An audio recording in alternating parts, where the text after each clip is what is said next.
অবৈধ দখলদার ইসরায়েলে সরাসরি হামলা চালানোর প্রস্তুতি নিচ্ছে ইরান। গত 1 এপ্রিল সিরিয়ার দামেস্কে ইরানি কনসুলেটে ক্ষেপণাস্ত্র হামলা চালায় ইসরায়েলি বাহিনী। এরপরই এই হামলার জবাব দিতে পরিকল্পনা সাজায় তেহরান। তবে ইসরায়েল হুমকি দিয়েছে যদি তাদের উপর ইরান কোনো রকমের হামলা চালায় তাহলে তারাও ইরানে পাল্টা হামলা চালাবে। ইরান ও ইসরায়েলের এমন পাল্টাপাল্টি হুমকিতে মধ্যপ্রাচ্যে বড় ধরনের যুদ্ধ লাগার সম্ভাবনা তৈরি হয়েছে। কারণ ইরান যেমন সামরিকভাবে শক্তিশালী, ঠিক একইভাবে ইসরায়েলও শক্তিশালী। চলুন তবে দেখি সামরিক দিক থেকে ইসরায়েল কতটা শক্তিশালী। প্রতিরক্ষা তথ্য বিষয়ক ওয়েবসাইট গ্লোবাল ফায়ার পাওয়ার ইন্ডেক্স গত বছর তাদের বার্ষিক রিপোর্টে জানিয়েছে ইসরায়েলের প্রতিরক্ষা বাহিনী বিশ্বের শক্তিশালী 20টি দেশের অন্যতম একটি। ওই সময় তারা জানিয়েছিল ইসরায়েলের 241টি যুদ্ধ বিমান, 48টি অ্যাটাক হেলিকপ্টার এবং 2200টি ট্যাঙ্ক রয়েছে। যুদ্ধ বিমানের মধ্যে রয়েছে F-35, যেটি বর্তমান বিশ্বের সবচেয়ে আধুনিক রণবিমান। এছাড়া ইসরায়েলে রয়েছে 1200টি কামান ইউনিট, যার মধ্যে রয়েছে 300টি MLRS। দখলদার ইসরায়েলের কাছে আরও রয়েছে 7টি যুদ্ধজাহাজ এবং 6টি অ্যাটাক সাবমেরিন। এর মধ্যে রয়েছে INS ড্রাকন নামের একটি সাবমেরিন, যেটি দিয়ে পারমাণবিক হামলা চালানো যাবে। ইসরায়েলের সবচেয়ে বড় যে সামরিক শক্তি সেটি হলো আয়রন ডোম। এটি একটি আকাশ প্রতিরক্ষা ব্যবস্থা।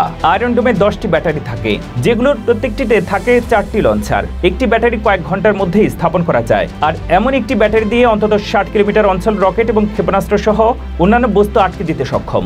এবার জানি ইরানের সামরিক শক্তি কেমন। বিশ্বের অন্যতম সামরিক শক্তিধর হিসেবে বিবেচনা করা হয় ইরানকে।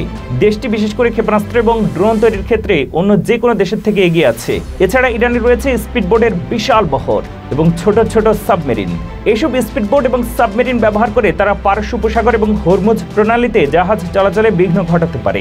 মধ্যপ্রাচ্যের অন্য দেশগুলোর চেয়ে ইরানের কাছে সবচেয়ে বেশি ব্যালিস্টিক ক্ষেপণাস্ত্র এবং ড্রোন রয়েছে। এছাড়া রয়েছে ক্রুজ এবং জাহাজ বিধ্বংসী ক্ষেপণাস্ত্র। ইরানের কাছে যেসব ব্যালিস্টিক ক্ষেপণাস্ত্র রয়েছে সেগুলো 2000 কিলোমিটার দূরের লক্ষ্যবস্তুতে আঘাত হানতে সক্ষম।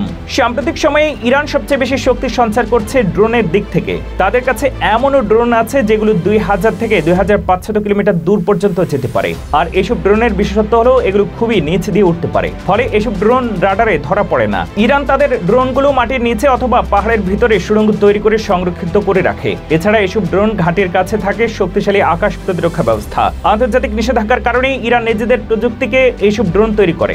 এমনকি গত কয়েক বছর ধরে তারা রাশিয়া এবং সুদানের কাছে এসব বিক্রিও করেছে। তবে ইরানের আকাশ শক্তি খুবই কম।